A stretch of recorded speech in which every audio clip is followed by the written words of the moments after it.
must be disclosed under this section, and for the purposes of withholding any portions exempt from disclosure under this section. Review costs may not include any costs incurred in resolving issues of law or policy that may be raised in the course of processing a request under this section. No fee may be charged by any agency under this section. If the costs of routine collection and processing of the fee are likely to equal or exceed the amount of the fee, or for any request described in clause A2 or of this subparagraph for the first 2 hours of search time, or for the first 100 pages of duplication. The 10th of January 2020. 444. No agency may require advance payment of any fee unless the requester has previously failed to pay fees in a timely fashion, or the agency has determined that the fee will exceed $250. 6. Nothing in this subparagraph shall supersede fees chargeable under a statute specifically providing for setting the level of fees for particular types of records.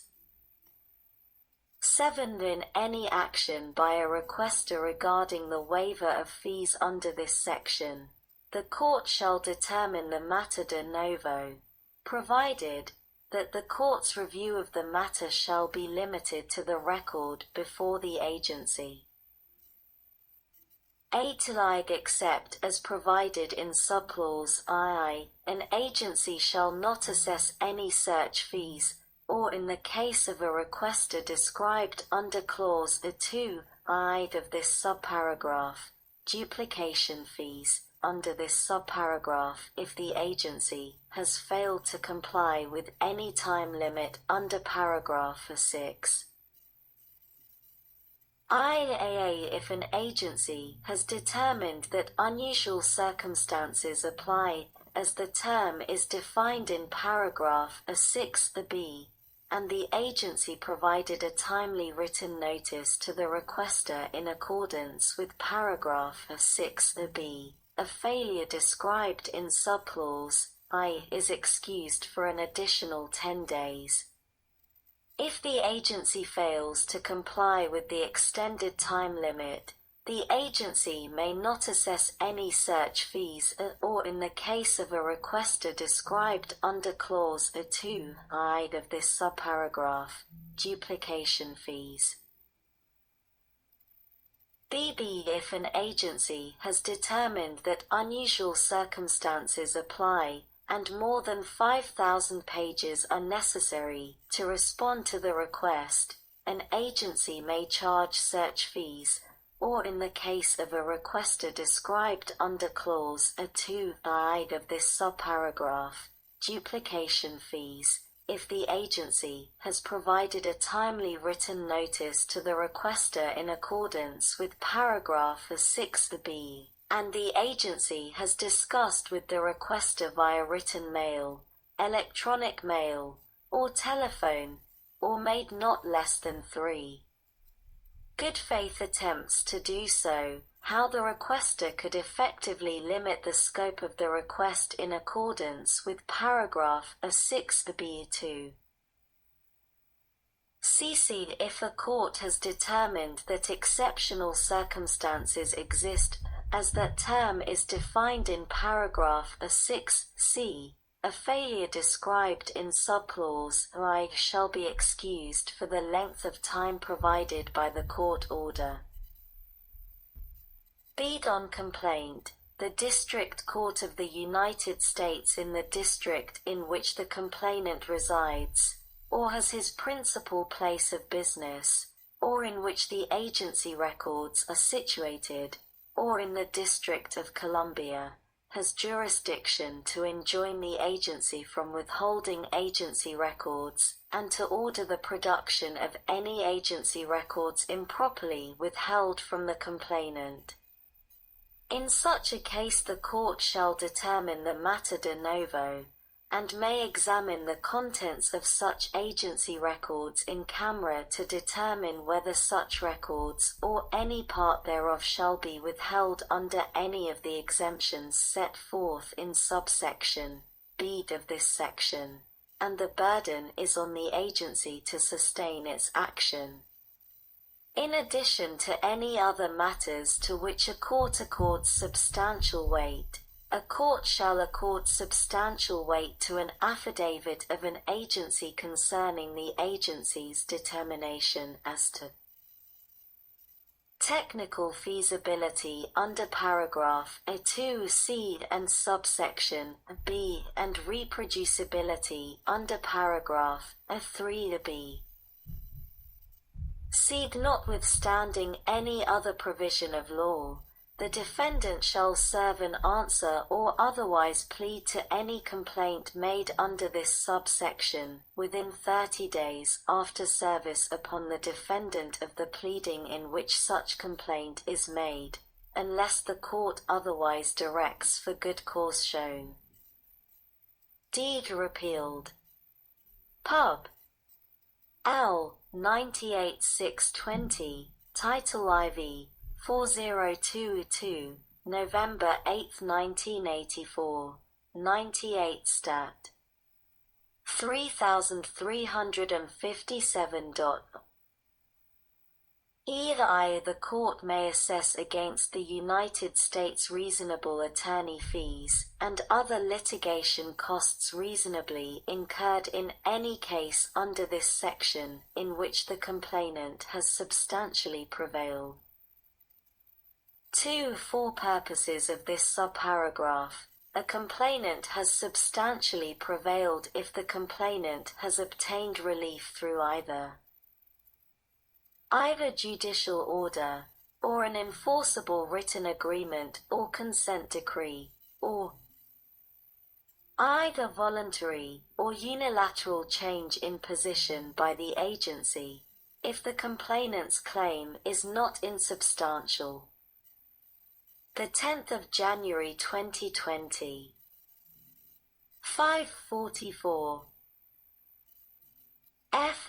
Whenever the court orders the production of any agency records improperly withheld from the complainant and assesses against the United States reasonable attorney fees and other litigation costs, and the court additionally issues a written finding that the circumstances surrounding the withholding raise questions whether agency personnel acted arbitrarily or capriciously with respect to the withholding, the special counsel shall promptly initiate a proceeding to determine whether disciplinary action is warranted against the officer or employee who was primarily responsible for the withholding.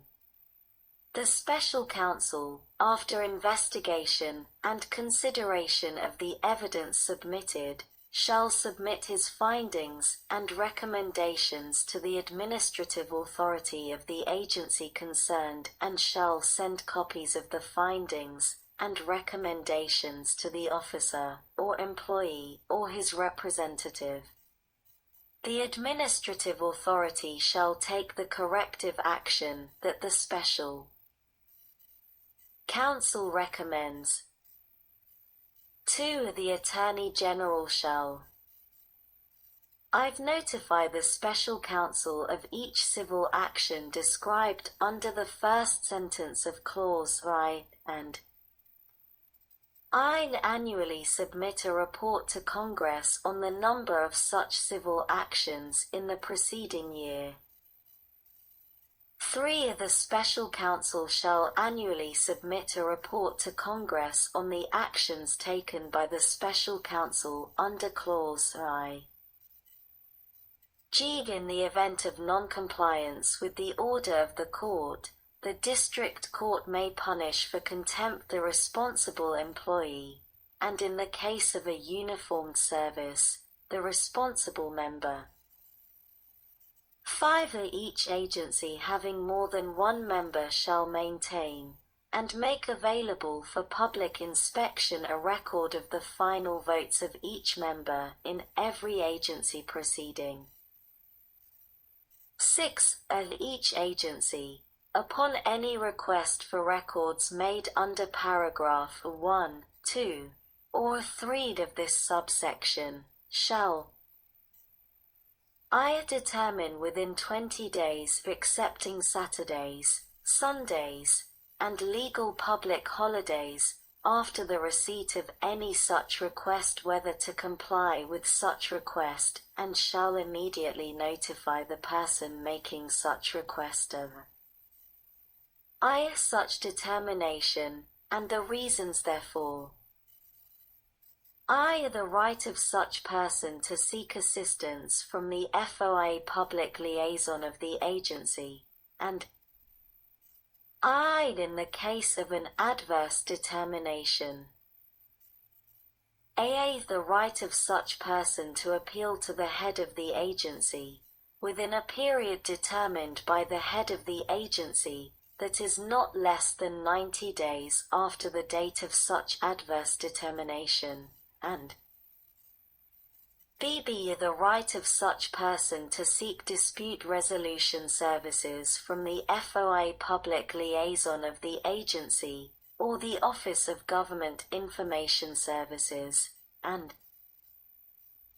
2 make a determination with respect to any appeal within 20 days, excepting Saturdays, Sundays, and legal public holidays, after the receipt of such appeal. If on appeal the denial of the request for records is in whole or in part upheld, the agency shall notify the person making such request of the provisions for judicial review of that determination under paragraph 4 of this subsection. The 10th of January 2020. 644. The 20-day period under clause 5 shall commence on the date on which the request is first received by the appropriate component of the agency, but in any event not later than 10 days after the request is first received by any component of the agency that is designated in the agency's regulations under this section to receive requests under this section. The 20-day period shall not be told by the agency except I that the agency may make one request to the requester for information, and toll the 20-day period while it is awaiting such information that it has reasonably requested from the requester under this section, or I, if necessary, to clarify with the requester issues regarding fee assessment. In either case, the agency's receipt of the requester's response to the agency's request for information or clarification ends the tolling period. Be it in unusual circumstances as specified in this subparagraph, the time limits prescribed in either clause 5 or clause 2 of subparagraph may be extended by written notice to the person making such request setting forth the unusual circumstances for such extension, and the date on which a determination is expected to be dispatched. No such notice shall specify a date that would result in an extension for more than 10 working days, except as provided in clause 2 of this subparagraph. 2. With respect to a request for which a written notice under clause I extends the time limits prescribed under clause I of subparagraph the agency shall notify the person making the request if the request cannot be processed within the time limit specified in that clause and shall provide the person an opportunity to limit the scope of the request so that it may be processed within that time limit, or an opportunity to arrange with the agency an alternative time frame for processing the request or a modified request. To aid the requester, each agency shall make available its FOA public liaison